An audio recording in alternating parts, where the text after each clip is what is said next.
Valentine's Day is coming up soon, and if you're anything like me, you're probably going to be spending it all alone. So for my fellow people out there, I've gathered 6 romance manga that I think might make that day a bit easier to get through. Let's start with the first recommendation, The Fragrant Flower Blooms with Dignity. Now this manga was actually recommended to me by Hades for my 50 manga recommendations video. That will be uploaded a couple months from now over on my main channel, but it's honestly so good that I gotta talk about it twice. Its premise is very Romeo and Juliet-esque. Our 2 main characters go to 2 schools that are right next to each other. One of them is a prestigious all-girls school, and the other is a school where a lot of delinquents and people who aren't very good academically go to. The opinions of each other are not the greatest. It's even taboo for the girls' school to open the curtains of their classroom windows and look across at the delinquents in their classrooms.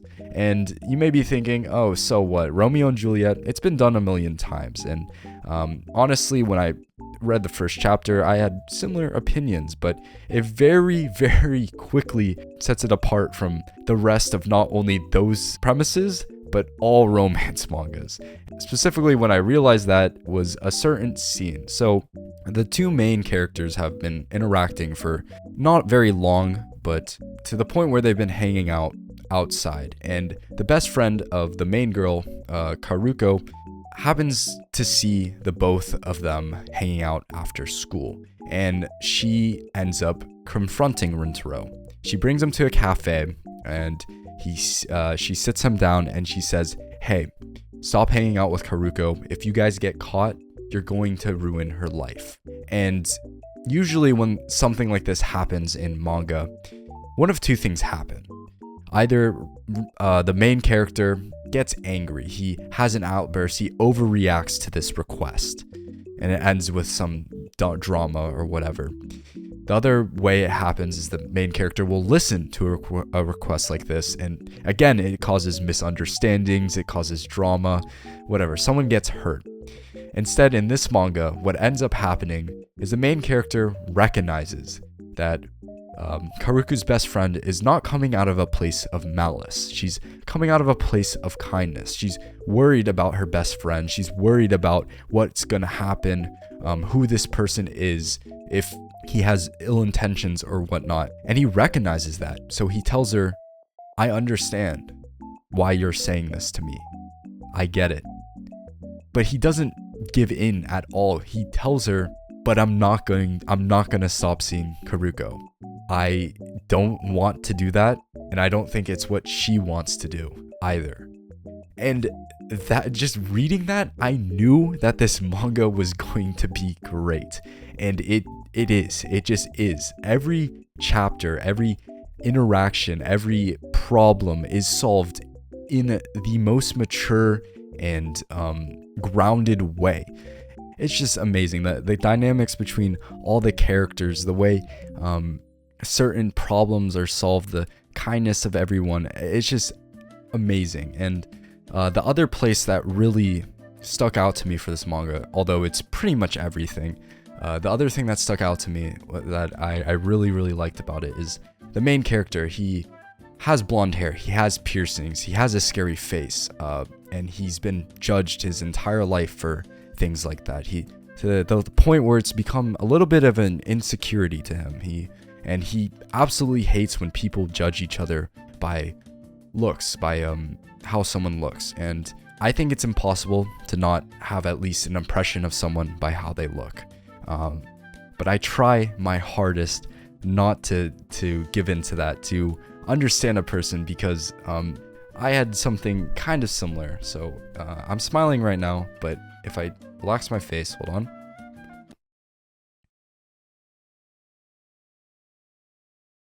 That's how I looked like in high school or in school in general, a lot of the times. And I never got bullied for it or anything, but there were definitely people who judged me and had impressions of me that were surface level, that I was someone who was very unapproachable or maybe mad. I don't know what they got of it. People used to call me depression in high school. I mean, that's all I gotta say about that. And I thought the way it presented that and kind of pushed this message of not judging people and not letting first impressions guide your understanding. I think it's fine.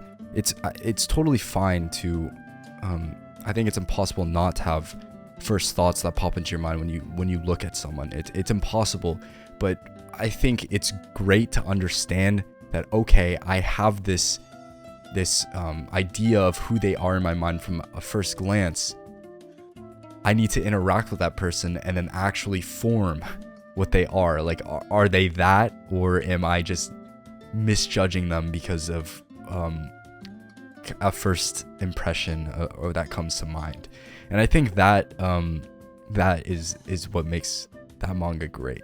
Please, like, if you haven't been reading it and you like romance, you're doing something wrong, like I was, because I can't believe this went under my radar for this long. All right, let's move on to the next one. I Want This Love Game to End.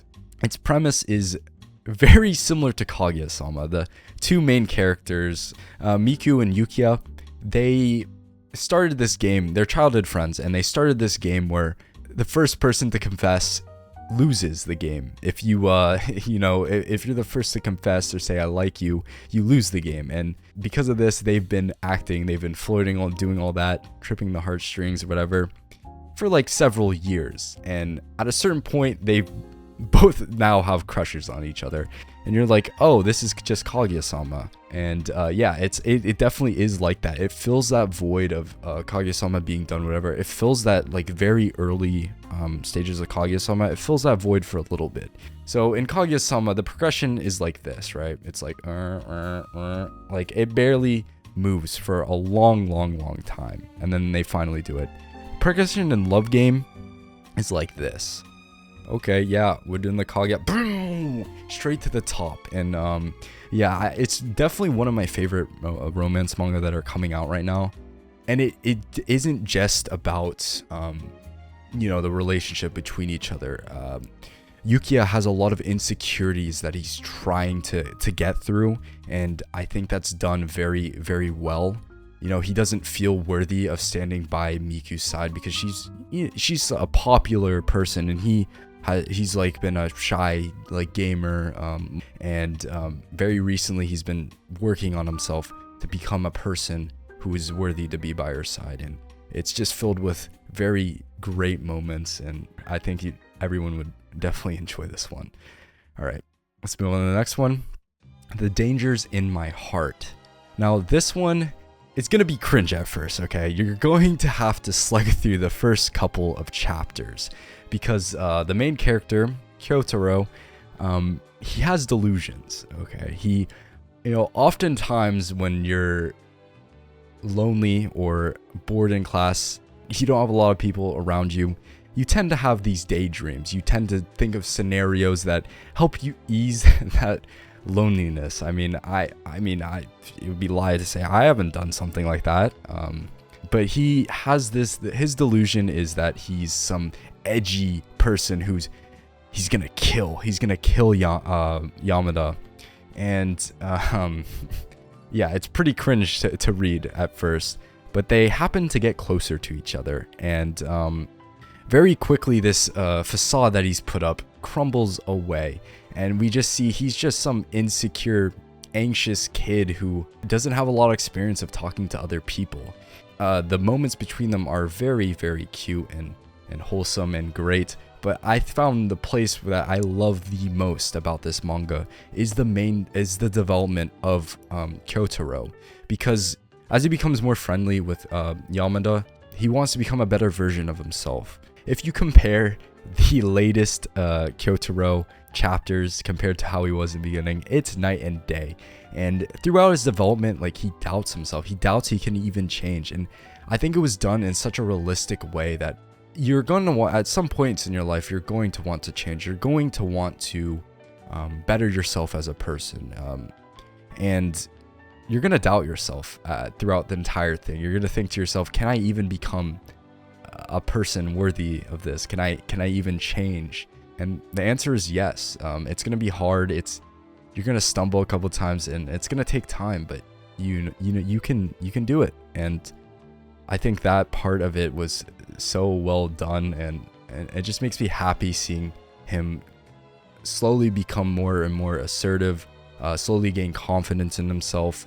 And the other thing that I really like about it is the way they, again, the character, like most of these ones, the character writing is just so well done, because in a lot of romance mangas, and especially in high school settings or whatever, you know, the main characters don't act like high schoolers. They just seem to get some stuff wrong. And Kyotaro is, I don't know, he just feels so relatable. He just feels like a high school guy. It also has an anime that's coming out right now. Season 2's out, and the production on it is just amazing. You know, it proves my point that the first chapters are cringe, but the first season started with like a 6.3 on Mal. It was getting shit on. People were saying it's bad.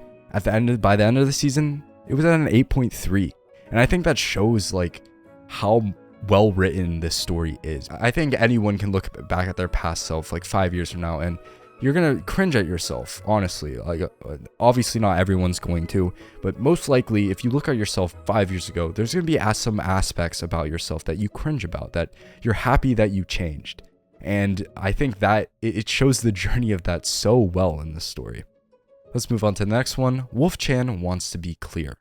Now this one's about a very timid girl. She is not very talkative. She's kind of a lone wolf. She wears a mask all the time, but she has a crush on her neighbor, the person who sits next to her.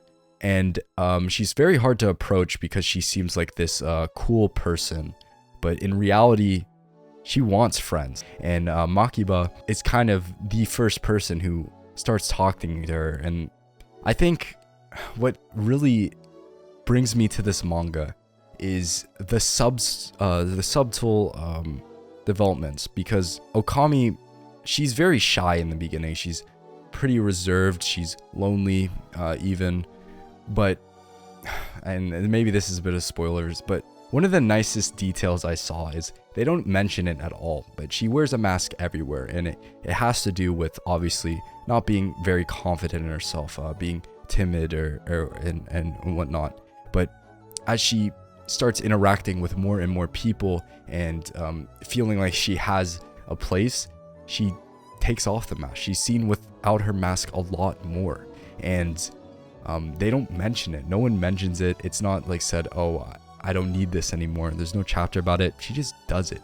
That little subtle detail is what sells me on this manga.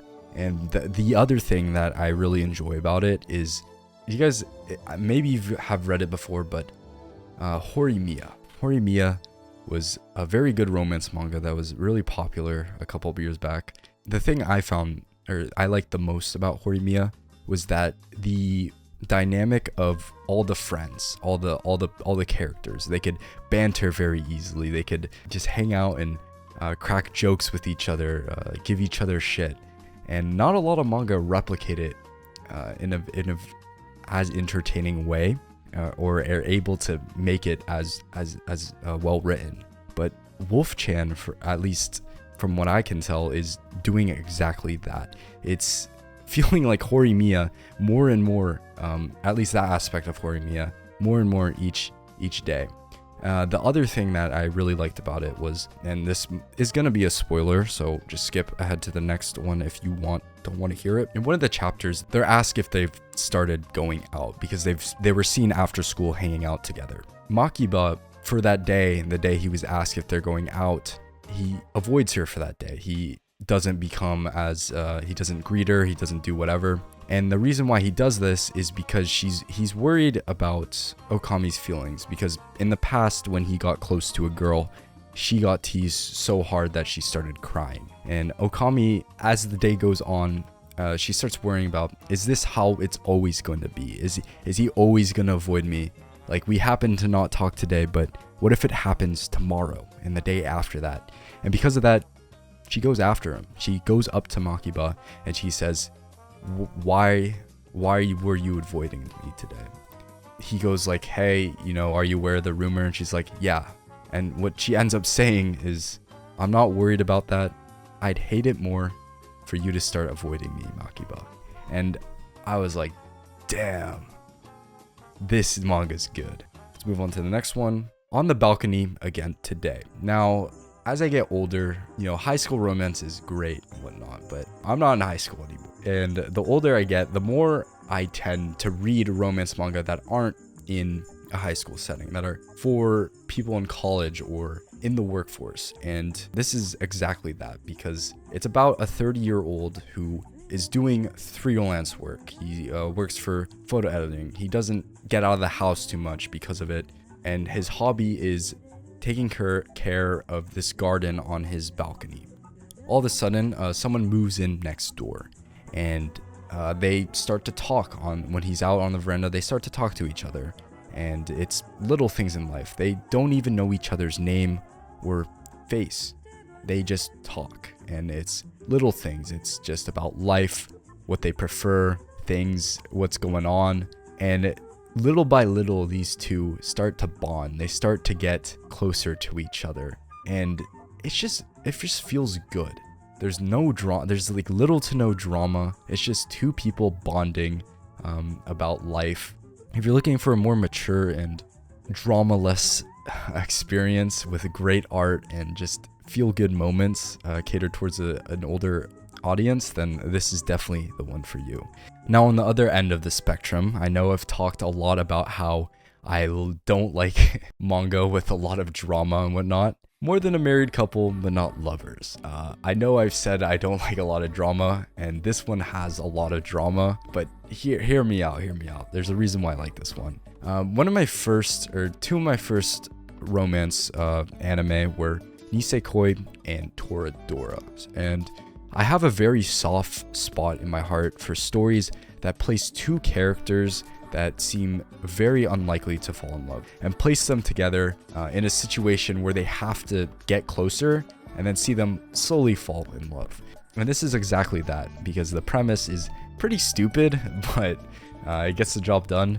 They have a class in high school where the class is you are assigned a girl to live with for the year, and it is so dumb, and you have to like act like a couple. The premise is really dumb, but I tend to judge romance manga the way I would like, oh damn, this is a good romance manga based on feeling alone, is when I get those butterflies in my stomach. And let me tell you, this story for some reason gets those butterflies in my stomach. If you want a more, not like the others, some drama involved, there is good writing in it too. I think that it is an amazing manga, but you can't say that premise isn't dumb. It's the Toradora premise, because they're like, hey, let's work together because I like this person, you like this person. If they do good enough as a couple, they can actually request to change change who you're assigned to, and it so happens that both the people they like have been assigned to each other, and obviously feelings happen, and I think it's just great. I forgot to record an outro yesterday, but yeah, those were all the manga I wanted to recommend. I just made this video because I want to get better at talking off the dome. I'm pretty bad at it. Over on my main channel, my videos are all scripted, they're all heavily edited, and I kind of wanted to improve on other skills. If you have any romance manga that I didn't talk about, please let me know in the comments, because I've already read all these, and I need to get through Valentine's Day as well. If you're somehow here without knowing about my main channel, please go check it out. There are a lot better videos on there, I guarantee it. And yeah, I'll see you guys later. I'll probably be doing this again maybe soon-ish. I don't know, we'll see.